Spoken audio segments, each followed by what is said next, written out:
Hello à tous, j'espère que vous allez bien. Donc cinquième vidéo aujourd'hui sur le AI Builder de Power Apps et Power Automate, nos Power Platform avec Dynamics 365 Finance Operation. Donc comment gérer surtout la partie automatisation des notes de frais dans le RP. Je pense que c'est intéressant que je vous montre ça. Donc comme d'habitude, j'essaie de vous montrer tout l'intérêt de la Power Platform avec Dynamics 365 Finance Operation. Voilà.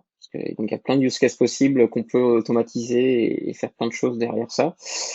Petit aparté rapide, déjà, merci à tous. Comme vous avez peut-être pu voir, donc je suis devenu MVP Microsoft depuis mai 2020, donc depuis peu. Donc un grand merci à tous pour les messages de soutien que j'ai pu avoir. Donc voilà. Donc c'est parti, on va commencer. Donc là pour une fois je fais la vidéo alors que j'ai pas terminé réellement l'article, mais vous inquiétez pas, je pense que quand vous aurez vu la vidéo, je pense que l'article sera publié. Mais donc avant de vous rentrer dans le vif du sujet, je vais vous représenter un peu ce que c'est que le AI Builder. Donc c'est un composant qu'ils ont rajouté dans la Power Platform depuis octobre 2019. Donc qui était en preview en octobre 2019, mais là maintenant c'est vraiment en global availability, donc c'est disponible pour tout le monde en production. Et effectivement, comme je le mettais, en fait, c'est que si vous avez fait un peu de la mesure machine learning, de prédiction, de modèles de prédiction, de AI, d'intelligence artificielle, souvent ça demandait beaucoup de temps et c'était pas forcément à la main de tous. Donc là, avec le Web Builder, comme la Power Platform, le but c'est de démocratiser les choses, le développement, l'accès à tous. Voilà, donc c'est démocratiser la partie AI, l'intelligence artificielle, pour que vous puissiez en fait construire et entraîner vos modèles de prédiction et d'intelligence artificielle avec une interface comme vous allez pouvoir le voir en mode, comme d'habitude, low code editor, de la Power Platform. Donc vraiment, c'est vraiment super. Il y a plein de modèles prédéfinis, tout fait, tout prêt. Il n'y a plus qu'à les utiliser en fait pour vos use cases de votre ERP pour finance opération. Et clairement, vous allez pouvoir voir, il y a plein de possibilités derrière.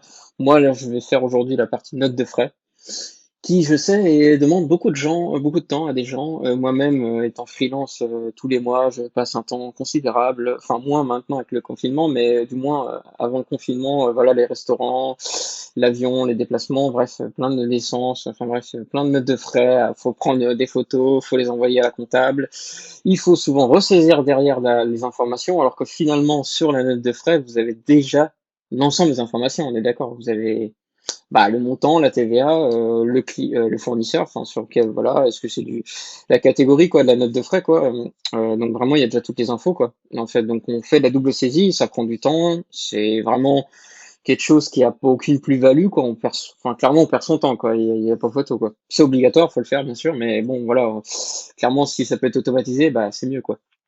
Et donc c'est là que Builder va rentrer en jeu parce que vous allez pouvoir choisir votre modèle. Donc là, on va passer dans un modèle de text recognition, donc de reconnaissance de texte. Parce qu'en fait, on va scanner en fait depuis notre téléphone portable la petite note de frais, le papier quoi. Et puis après, pouf, ça va automatiquement créer tout ça dans de l'ERP, dans Dynamics 365 FinOps. Et voilà, tout ça automatiquement. Et je vais même vous rajouter une petite système d'approbation par le manager, par Teams, histoire qu'effectivement on rajoute des petits éléments entre avant que ça soit vraiment créé dans l'ERP quoi.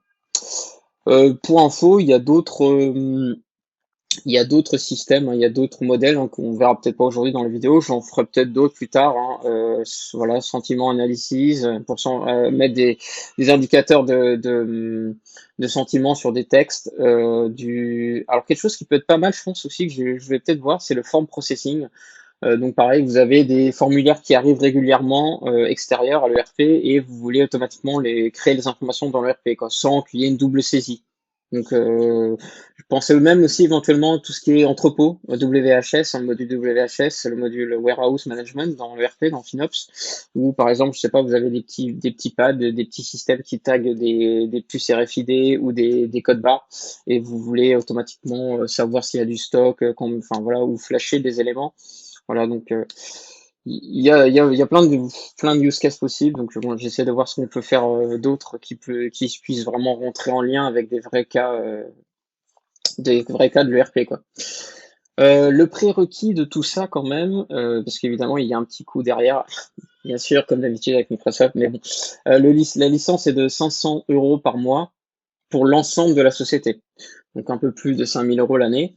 Euh, pour contre, ce qui est très important, c'est que je ne sais pas si vous avez combien vous avez d'employés à gérer qui font des notes de frais dans Dynamics 365 FinOps, mais je sais pas moi, mais en combiné du temps perdu par vos employés sur la double saisie qu'ils vont faire, et le fait que bah, peut-être qu'il y a des employés en fait qui ont des notes de frais mais qui n'ont pas accès à l'ERP, donc vous n'allez pas leur redemander ou ils vont pas pousser ça à la comptable qui va devoir voir. La comptable voulait qu'elle fasse autre chose, on ne va pas lui envoyer les notes de frais, elle va devoir saisir dans l'ERP à la main.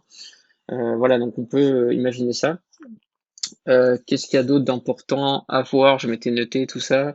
Alors oui, je crois que vous avez peut-être vu qu'il y avait déjà une application avant, on faisait ça avec l'Enterprise Portal sur Exim 12 pour gérer les notes de frais. Là, ils ont fait une espèce d'application mobile pour essayer de démocratiser ça et que ça se rende des choses un peu plus accessibles. Mais clairement, l'application, moi, je l'ai testée, c'est loin d'être ça. C'est vraiment pas top. Et puis, de toute façon, en fait, vous allez voir, vous allez voir ressaisir en fait les informations dans l'application mobile. Donc, bon, enfin, c'est quand même encore une double saisie, quoi. Même si c'est déjà un peu mieux que d'aller dans le navigateur sur Internet et puis de saisir la note de frais, quoi. Euh, voilà, voilà. Qu'est-ce quoi dire d'autre avant de montrer vraiment le showcase? Euh, voilà, donc clairement, vous voyez, encore une fois, on montre tout l'intérêt de la Power Platform en lien avec le RP. Voilà, voilà. Bon, clairement, comme vous allez pouvoir le voir dans l'article, et puis je vous mets à dispo les samples du flow que je vais vous montrer. Donc vous pouvez le télécharger, le mettre dans votre flow, et puis l'importer, puis voir comment je l'ai fait. Mais clairement, c'est un mode POC pour vos concepts. C'est pas en mettre en production. Il y a encore des choses à améliorer, etc. Mais bon, ça vous donne vraiment le but, c'était de remonter une idée de parce que moi, ça m'a pris à peu près une journée de le construire ce modèle. Donc bon, si je suis passé plus de temps, je pourrais améliorer les choses pour vraiment rendre ça complètement impossible à mettre en production. Euh, que dire d'autre? Ah oui, juste le AI Builder, qui est un des prérequis, comme vous allez le voir. Vous pouvez demander un environnement d'essai. Vous verrez, on peut mettre moi-même, c'est ce que j'ai fait. J'ai pas pris les 500 € par mois. Donc vous pouvez très bien jouer un peu avec pendant un mois, voir ce que vous pouvez faire avec votre ERP et puis montrer ça bah, aux décisionnaires, à votre client, etc. ou en tant que partenaire. Voilà, vous pouvez jouer avec, quoi. Donc il n'y a pas de souci. Allez, c'est parti du coup.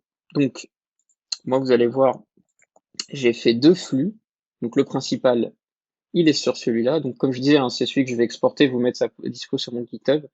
GitHub qui se trouve sur mon site, dans my GitHub, vous pouvez le télécharger. Je le remettrai dans l'article, le lien. Donc, je vous montre un peu comment j'ai procédé. Donc, vous allez voir, en fait, le flux commence par le fait qu'évidemment, c'est quelqu'un sur une appli mobile, donc l'application mobile de Power Automate, qui est disponible pour tous. C'est quelqu'un qui va tout simplement prendre son téléphone, ouvrir l'application Power Automate, prendre en photo sa note de frais. Donc, vous verrez, j'en ai une. Je vais faire l'exemple. Il prend en photo et schlac, il s'appelle le flux et c'est parti. Ça fait tout le reste qui va suivre après. Alors, en input, on pourrait même demander à l'utilisateur par exemple, de saisir si c'est le cas chez vous. C'est par exemple, je vais assigner une note de frais liée à un projet dans Dynamics 365 FinOps. Donc, pareil, on pourrait lui demander deux inputs, deux entrées, qui est l'image de la photo de la note de frais et éventuellement l'utilisateur qui dit, bah, ça fait partie d'une note de frais de ce projet. Donc voilà, comme ça, histoire d'assigner la note de frais vraiment à un projet dans Dynamics. Donc moi, j'ai plein d'initialisations de variables au début. Je ne vais pas rentrer dans le détail. Clairement, par contre, un petit feedback pour Microsoft, ce serait bien qu'on puisse faire un groupe. Parce que bon, là, tous les init de variables que j'utilise, qui sont importants, qui sont des variables que je vais utiliser dans tout mon flow, dans mon flux, voilà, c'est clairement bien qu'on puisse regrouper tout ça, faire un package global de toutes mes variables que je veux créer, quoi. Parce que là, c'est un peu, j'en ai pas mal. Moi, j'ai pas mal d'infos parce que vous verrez, je vais évidemment, comme j'ai un système d'approbation, je récupère les infos du manager, du worker qui a dans Dynamics 365 FinOps. Évidemment, en fonction du qui va lancer le Power Automate, qui va pousser la note de frais. Moi, je me connecte par un flux à Dynamics 365 FinOps, je récupère quel est son worker, ensuite quel est son manager avec les positions dans le module Human Resources, et puis son email, bien sûr, pour que après je lui pousse la système d'information par mail. Là, pour l'instant, je récupère que deux éléments de la note de frais avec mon text recognition du AI Builder. C'est évidemment la transaction de la note de frais. comme ça, parce que ça, c'est un élément obligatoire quand on crée l'expenses dans FinOps. Il faut mettre évidemment à quelle date a eu lieu cette note de frais. Et bien sûr, pour l'instant, le montant total, mes TTC. Donc bien sûr qu'après, je pourrais faire aussi un système pour récupérer plutôt la TVA. Pour exemple, j'ai pensé même aller un peu plus loin en mettant par exemple le NAF code, vous savez, le code APE, hein, qui est tout en bas de la note de frais. Ça, c'est pour savoir par exemple automatiquement quelle est la catégorie. Est-ce que c'est un restaurant? Donc par exemple, je pourrais très bien avoir une table de paramétrage avec tous les NAF codes, hein, tous les codes APE des sociétés françaises, et savoir que, parce que dans les notes de frais en bas, il y a marqué voilà, le code NAF, le code APE. Là, je l'ai sur celui-là, sur cette note de frais, tout en bas, il y a le code APE, donc là c'est une note de frais d'un restaurant. Donc si j'avais sur le site de l'INSEE, je crois qu'on a 9 codes 1, 2, 3, 4 c'est restaurant, 1, 2, 3, 4, 5 c'est avion, enfin, hôtel, restaurant, enfin bref. Histoire que bah, quand on crée l'expense dans Dynamics FinOps, dans mon flow, là je vais mettre la bonne catégorie. Parce que pour l'instant je mets ça en mode test. Voilà, j'ai fait une catégorie de notes de frais qui s'appelle test, mais bien sûr qu'on pourrait faire ça pour améliorer ça. Donc voilà, que dire d'autre? Pareil, la currency, pour l'instant, moi, je gère l'euro, mais donc si vous avez plusieurs currencies possibles, parce qu'on peut avoir des notes de frais en dollars, en rien, donc ça, j'ai géré le cas, hein, je détecte, pareil, dans la note de frais, là, il y a le signe euro, donc je sais si c'est de l'euro ou pas. Donc voilà. Alors, premier point important, évidemment, c'est en fonction de qui va générer le flux, là, donc qui va envoyer la note de frais, je récupère bien sûr quel est dans Office 365, quel est ce user-là. Tout simplement pour que après, quand je récupère le worker dans FinOps, je prends en compte voilà, le nom, prénom de la personne qui voilà. Donc vous voyez, ça c'est un exemple d'un appel vers Dynamics 365 FinOps qui me donne tous les workers et je filtre uniquement sur l'élément auparavant, quoi. Donc là, quel est le user. Bien sûr que normalement vous avez un seul worker, normalement, enfin de toute façon vous n'avez pas le choix, dans FinOps. Donc vous avez un seul worker, et puis après, bah, une fois que j'ai le worker, ce qui est cool, c'est que bah, j'ai le numéro du personnel, j'ai aussi son party ID, hein, donc son dire party ID, dans le carnet d'adresse global. Et puis après, je vais même retrouver, voilà, je vais essayer de récupérer quel est là, c'est là que je vais faire tout le système pour récupérer la position du worker, donc dans Dynamics, dans le module Human Resources, pour retrouver finalement le manager. Parce qu'après, je vais chercher le manager qu'il y a dans la hiérarchie des positions. Et là, je vais retrouver le worker manager. Et avec le worker manager, je peux récupérer le système user et puis avoir son email adresse. Ça, c'est super important puisque le but, comme je vous ai dit, c'est que je fais un système d'approbation et je vais lui envoyer un Teams directement. Je ne vais pas envoyer un mail parce que ça aussi, c'est un élément, je trouve, qui est pas top. C'est que là, vous voyez, là, je vous montre un exemple AI Builder, mais finalement, par exemple, quand on fait des systèmes de workflow, hein, donc des systèmes d'approbation de commandes de fournisseurs, par exemple, on va envoyer des mails, coucou, il y a une note de frais, donc là, non, il n'y a pas une note de frais, il y a une commande fournisseur validée, va dans Dynamics, tu lui mets un petit lien dans le mail, et puis hop, il va être rédigé dans FinOps, il va regarder la commande, il fait, ah oui, ça m'a l'air pas mal, je valide. Ça, on pourrait le déporter complètement, c'est-à-dire qu'on peut lui faire plutôt un système de comme je vous ai montré dans d'autres vidéos, hein, si vous allez sur mon channel YouTube, il y a un système pour automate avec ce qu'on appelle des business events, donc des déclencheurs. Donc par exemple, dès qu'il y a une commande à valider, je peux déclencher un pour automate, un flux, et puis envoyer ça plutôt une approbation par Teams, qui après va approuver la commande fournisseur.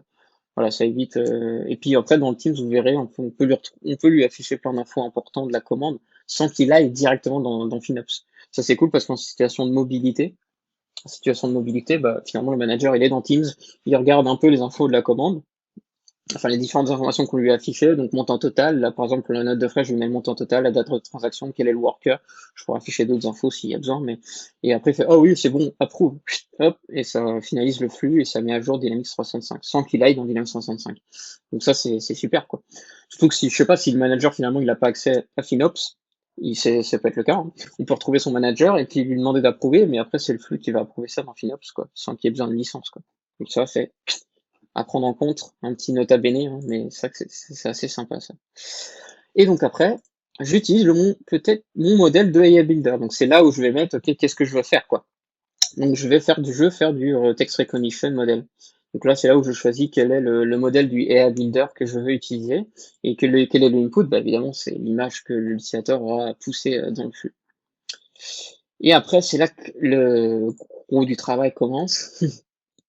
Parce que après, j'initialise une variable qui va évidemment extraire en fait l'ensemble des lignes du texte qu'il aura détecté. Donc tous les éléments de texte qu'il y aura dans la note de frais, dans le document, paf, il va scanner tout et puis il va me faire une liste globale de tout ce qu'il a détecté comme texte. Et donc évidemment après sur chaque, parce que je peux faire aussi, je sais pas, du multipage. Par exemple, on peut imaginer que finalement, au lieu de prendre une photo d'une seule note de frais, on peut très bien prendre une imprimante comme moi j'ai là actuellement. Bon, je scanne toutes mes notes de frais, ça me fait 10 pages. Après, sur chacune des pages, il y a une note de frais différente. Et finalement, c'est ce PDF-là avec toutes les notes de frais que je veux pousser. Et là, on peut faire un truc cyclique, hein, c'est-à-dire on peut par page, note de frais par note de frais, on va scanner et on va créer tous les expenses automatiquement, quoi.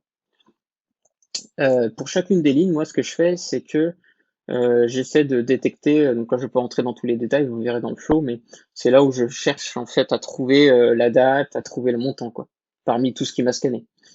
Et ainsi que la currency aussi, pour savoir si dès que je détecte l'euro, bah, je sais que je dois mettre EUR ou USD quand c'est dollar dans Finops. C'est là aussi je détecte, voilà, pour savoir quel est le montant total. Donc voilà, là il y a un peu d'intelligence à faire. Donc là, clairement, moi je voulais faire en mode proof of concept, hein, donc il y a peut-être des choses à améliorer parce que c'est vrai que c'est un peu compliqué parce que vous savez que les notes de frais c'est pas standardisé, donc parfois la date est pas au même format que les autres. Le montant, parfois on a total TTC, des fois c'est marqué net à payer, des fois c'est marqué montant à payer. Enfin voilà, il y a marqué total tout court. Enfin voilà, c'est un peu voilà un peu plus compliqué que ça, mais bon ça. Je pense que ça peut s'améliorer, hein, clairement dans mon flow, ça. Mais bon, après, j'ai fait un truc qui s'appelle des composes. Alors ça permet par exemple de retravailler les données, quoi. Donc là, par exemple, moi justement, la date, je la récupère pas forcément tout en bon format, donc je dois la convertir au bon format. Et là, par exemple, justement, moi dans le RP, il s'attend à avoir un float, donc un, un élément avec une virgule. Et là, j'avais des dots, je crois, j'avais un point, donc pareil, je change juste ça en fait avant de créer l'expense dans Dynamics.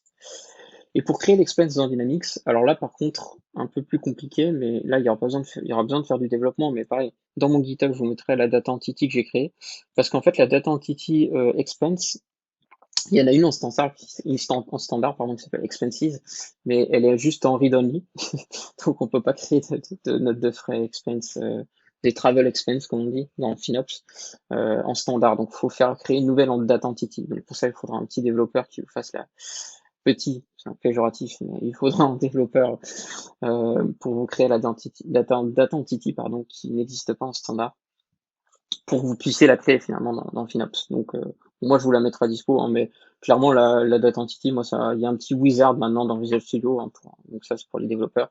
Donc pour créer la data entity rapidement, donc franchement c'est en 10 minutes c'est fait, donc c'est pas très compliqué. Comme je vous avais dit, en fait, l'expense catégorie, pour l'instant, je mets en dur test, mais comme j'avais dit au tout début de la vidéo, ouais, c'est que ça peut être un input hein, de l'utilisateur au début pour que vous puissiez mettre la bonne non, catégorie, je me trompe, pardon. Catégorie, ça serait, vous pourriez, avec le navcode, avec la table de paramétrage, détecter quel est si c'est du restaurant, etc. Enfin, voilà. Ouais, c'est ça. Et moi, qu'est-ce que j'emplis? Donc, je remplis la currency, le amount, le transaction amount, et puis la date, voilà. Donc, et quelle est la legal entity, puisque évidemment, en fonction du worker qui a soumis cette note de frais, je vais chercher quelle est dans quelle legal entity il est assigné, quoi. Voilà, voilà. Donc, je pense que c'est à peu près tout sur la création d'expense. Et une fois que c'est créé, bah, évidemment, je demande une approbation du manager. Donc là, vous avez vu, tout très rapide, paf. Je lui dis, OK, tu m'approuves, tu me rejectes, et je lui mets les différentes infos importantes qui va lui permettre de valider ou pas, sans qu'il ait besoin d'aller dans FinOps. Ça, c'est cool, hein. Et ça, comme je disais avant, ça peut se faire pour plein de use cases possibles, hein. Donc, voilà, ce que j'aime bien, en fait, c'est que dans mes petites démos, à chaque fois, je vous dis, voilà, donc là, moi, j'ai fait ça, mais vous pouvez, grâce à ça, j'espère, en tout cas, vous dire, ah, cool, pour ça, ben, ça, je pourrais l'utiliser finalement pour d'autres use cases, quoi. Et puis bien sûr que après une fois donc là il va se mettre en stand-by en attendant qu'il réponde, le manager, et puis en fonction de ça, moi je rappelle un autre flux que je vais vous montrer qui va me m'approuver ou rejeter l'expense dans Dynamics automatiquement. Et puis après envoyer une petite notif mobile à l'utilisateur en lui disant bon bah ça a été approuvé ou bien ça a été rejeté, et en fait quand il va rejeter dans Teams, il va lui mettre un petit commentaire, donc c'est comme ça. Ce que je n'ai pas géré aussi, c'est que moi j'ai fait aussi, je pousse la note de frais automatiquement dans SharePoint, qui est notre repository là, chez ce client, mais de GED, quoi, de gestion de documents. Bien sûr qu'après, avec la data entity qui s'appelle docuref pour les développeurs, vous pourriez automatiquement mettre aussi, parce que finalement, l'utilisateur il a poussé la note de frais, il l'a scanné, il a poussé le flux, c'est créé automatiquement, c'est approuvé par le manager. Après, on peut automatiquement aussi mettre rattacher l'expense, le PDF, le pousser dans SharePoint et faire le lien après entre FinOps et SharePoint pour lier les deux, quoi. Voilà. Donc voilà, j'ai fait à peu près le tour et juste vous montrer l'autre flux hein, que j'appelle en fait à la fin, hein, c'est celui-là. Alors pourquoi j'ai fait deux flux? Ce qu'on appelle des child flow, des flux enfants. C'est juste pour se les retrouver parce que vous avez vu déjà que mon flux il commençait déjà à être assez conséquent. Donc des fois c'est mieux des fois de faire des flux en fait séparés pour s'y retrouver, c'est un peu plus simple, c'est un peu plus lisible. Donc bon, ça c'est ma best practice, mais enfin ça c'est comme vous avez envie quoi. Et donc là, moi, le flux parent, je lui poussais un appel HTTP avec la legal entity, l'expense ID, le type si c'est approuvé ou rejeté. Si c'est approuvé, bah, j'appelle ma data entities avec la méthode approve expense avec ces deux paramètres pour retrouver la bonne expense. Et puis, pareil, côté là, j'appelle ma data entity avec la méthode reject expense et voilà. Et là, ça met à jour évidemment l'expense avec un champ qui s'appelle approval status, hein, bien sûr, et puis il y a un approval date ou un reject date, voilà. Donc ça met à jour directement la note de frais dans FinOps. Donc voilà, ça c'est mon flux. Bah, c'est parti, je vais vous montrer comment ça fonctionne. Donc je vais mettre dans la peau d'une personne qui a justement scanné son petit document. Alors, ça charge. Donc là, normalement, je pense que vous voyez mon iPhone. Donc, comme je disais, vous avez une application pour Automate, bien sûr, elle est là. Donc, le flux là que je vous ai montré juste avant, bien sûr, vous le partagez à votre utilisateur, hein, à tous vos utilisateurs qui ont besoin de saisir des notes de frais. Enfin, pousser les notes de frais, justement, pas saisir, non, justement, non. Et en fait, ils vont lancer pour Automate avec l'application mobile et ils vont prendre en photo directement le document et puis ça va créer la note de frais dans Dynamics. Donc, en fait, et juste pour info, évidemment, le flux, vous allez partager juste en read-only, hein, vous n'allez pas demander qu'ils puissent juste l'exécuter, tout simplement, sans le modifier. Donc après, ils auront un truc qui est ici, vous voyez, bouton. Et là, vous voyez, en fait, une fois que vous le partagez, il a juste à cliquer dessus, l'utilisateur, pouf, quelle est l'entrée, qu'est-ce que je dois soumettre pour pousser le flux? Et bien sûr, c'est l'image. Donc là, on peut prendre une caméra ou une photo library. Moi, je l'ai déjà pris en photo tout à l'heure, ma note de frais là, que je vous ai montré avant. Et donc là, je peux prendre ma photo. Donc là, pareil, comme je disais tout à l'heure, là, on pourrait lui demander quel est le projet. Donc voilà, on va éviter de trop demander des informations, mais si je lui mets juste une petite liste roulante avec l'ensemble des projets qu'il y a dans FinOps pour que quand il pousse la note de frais, qu'on puisse après l'assigner au bon projet, bah, c'est possible. Et puis si vous avez besoin d'autres informations, vous pouvez lui demander quand même rapidement des petits trucs. Alors, voilà, saisir des petites cases à cocher, des petites informations comme ça, c'est rapide. L'utilisateur, il perd pas son temps. Donc je fais done. Et là, ça me pousse, ça appelle le flux. Donc là, vous voyez, je vais rebasculer sur l'écran, voilà. Et là, normalement, si je retourne dans mon flux pour Automate, il a dû me le lancer. Oui, vous voyez, il est en running là, depuis 13 secondes. Ah, ça s'est mal passé. Qu'est-ce qui s'est passé? C'est bête. Je l'ai fait tourner tout à l'heure, ça marchait. Effet démo, toujours. J'espère que j'ai mis ma note de frais était bonne. Alors sinon, au pire, je peux la mettre à jour manuellement hein, depuis Flow, hein. Parce que là, par exemple, je peux faire run. Et si je fais run, network error. Ah bah, ouais, du coup, c'est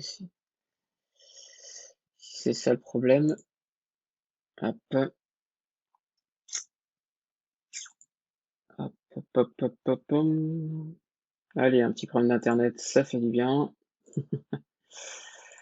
Ah là là, le confinement. Pouf. Hop, alors, network error toujours, d'accord.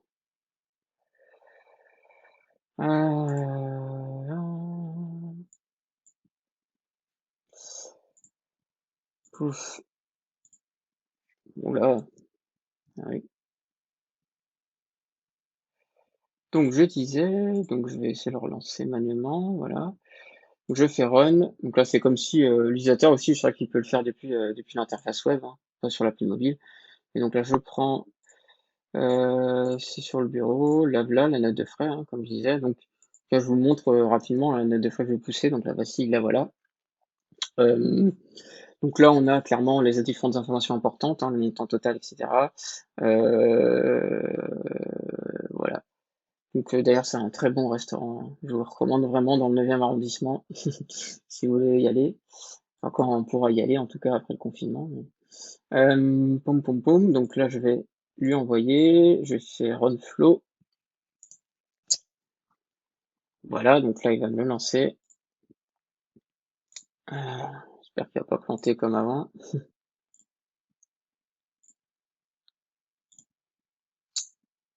Donc là il se lance. Ouais, ça a l'air d'être mieux. Donc là, clairement, comme je vous ai montré tout à l'heure sur d'autres vidéos, hein, mais sur chaque flux, on peut voir où il en est, sur quoi il est en train de faire, sur quoi toutes les étapes, hein, donc je peux retrouver en fait les différentes informations pour voir ce qui s'est passé à chacune des étapes, hein. Voilà. Donc ça c'est plutôt cool, hein. Alors, Aurélien Clerc, voilà. Donc là on retrouve toutes les infos quoi, pour débugger entre guillemets quoi, comme on faisait un peu en mode code avant. Et là, vous avez vu, hein, j'ai quand même pas, hormis la data entities, hein, Travel Expense Trans, qui n'existe pas en standard dans FinOps, c'est le seul dev que j'ai fait. Sinon, le flux en lui-même, clairement, bon, c'est des boîtes, hein, on s'amuse à les emboîter, et puis à y aller petit à petit, étape par étape, et ouais, vraiment, il n'y a pas de... Hormis, voilà, des fois, j'utilise la fonction concat, enfin bref, on utilise des fonctions un peu de Excel, hein, qu'on connaît tous, donc bon, c'est pas très compliqué en soi, quoi. Donc là, il est running, mais alors je pense qu'il est peut-être arrivé au système d'approbation, parce que comme je vous disais, là, je retrouve mon manager, donc là, je suis sur Teams. Ah, oui, vous voyez, je l'ai reçu. Je suis sur Teams, 14h17, là, c'est moi.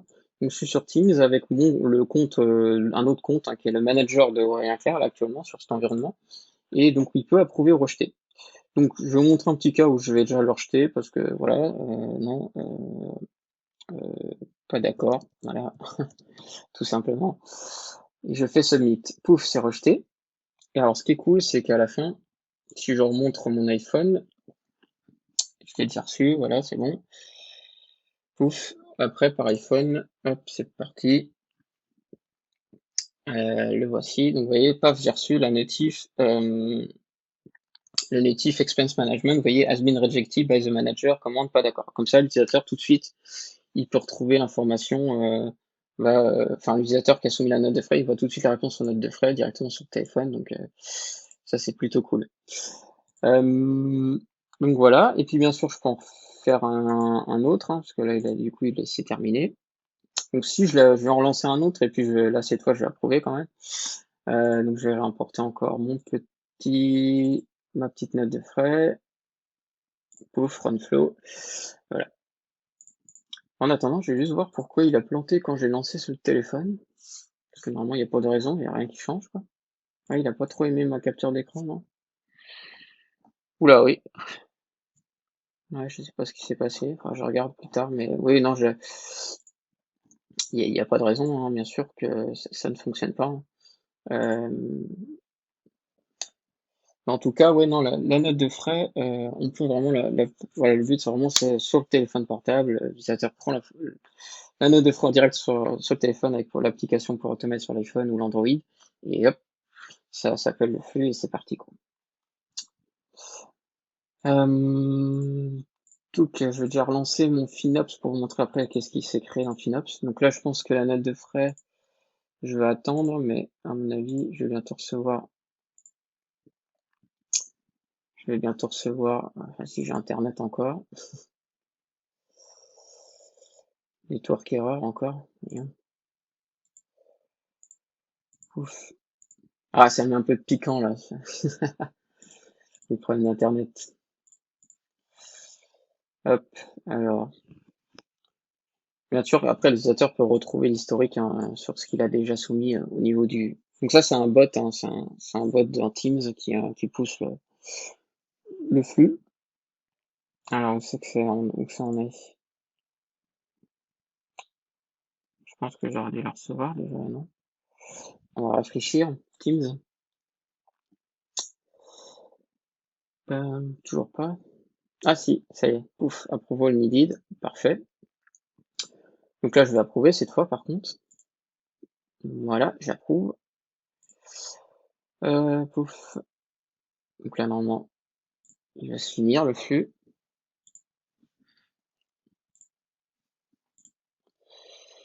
Si tout va bien. Ouais, succeeded, cool. Donc je remonte évidemment sur le téléphone, mais ça va être le même. J'ai juste changé le nom de la notif, hein, il n'y a rien de sensationnel. Donc ça c'était celui de tout à l'heure. Celui-là, c'est évidemment has been approved maintenant par your manager, donc, qui est l'autre personne. Voilà. Donc je retourne sur l'écran, encore une fois, pouf. Et qu'est-ce qui se passe? Donc comme je l'ai validé, bah là normalement, si je vais dans FinOps, donc juste avant d'aller dans FinOps, ouais, la note de frais, logiquement, elle a dû être créée là dans comme je disais, en fait, j'ai fait un système, voilà, ça c'est moi. J'ai fait un système où je pousse automatiquement le document direct dans SharePoint. Voilà. Donc là, je retrouve le document direct dans SharePoint. Comme je disais tout à l'heure, après, il faudrait que je fasse dans mon flow le lien pour mettre à jour DocuRef, la table des documents global de Dynamics FinOps pour faire le lien entre la note de frais que j'ai créée dans FinOps et le SharePoint, quoi. Mais donc, si je retrouve toutes les... Alors ça, certains, c'est ceux que j'avais créés. On va essayer de rajouter, j'espère qu'il y a une colonne avec le created by, created datetime, mais je pense que oui. Ouais, il y a le modified, j'ai vu. Modified datetime et by. Juste pour m'y retrouver. Parce que j'avais créé deux jeux de test. Ah bah, c'est pas rempli, d'accord. Je pensais, dommage. Bon, logiquement, il a dû me les créer par ordre. Ça, c'est celui que j'ai créé aujourd'hui, je pense, que j'ai rejeté. Donc là, l'utilisateur peut très bien voir son rejet. Et celle que j'ai approuvée, bah là, clairement, vous voyez, c'est là, ici, que je pourrais dire, bon, bah, rattache-moi le document ici. Ouais. Parce que ici, c'est là que je pourrais dire, voilà, attache-moi la note de frais que j'ai mis dans SharePoint, quoi. Et donc ça, on peut l'automatiser aussi, hein, bien sûr. Je l'ai pas fait là, mais on peut le faire. Donc voilà, on retrouve en fait toute mon expense dans FinOps. Et vous voyez, j'ai rien saisi, moi, de mon côté, hein, j'ai juste poussé le document. Donc, merci à AI Builder de m'avoir scanné tous les infos et d'Oflow d'avoir créé tous les éléments importants, d'un système d'approbation intermédiaire. Bref, on pourrait imaginer d'autres choses. Après, je pourrais soumettre un petit mail en fait à l'équipe comptable qui aurait besoin de faire des rapprochements en fait, parce que vous savez après entre la note de frais et les transactions bancaires, on peut faire le rapprochement, voilà, au niveau du module expense. Donc voilà, je pense que j'ai fait à peu près le tour, je pense. Donc que dire d'autre? C'est déjà pas mal. J'espère que vous avez aimé, hein, et puis bah du coup voilà, comme je disais apparemment il y a encore plein de AI builders, hein, qui se trouvent ici, hein. Donc je vous invite, hein, vous avez comme moi la capacité de faire un environnement de trial, d'essai, et puis de commencer à jouer avec. Voilà.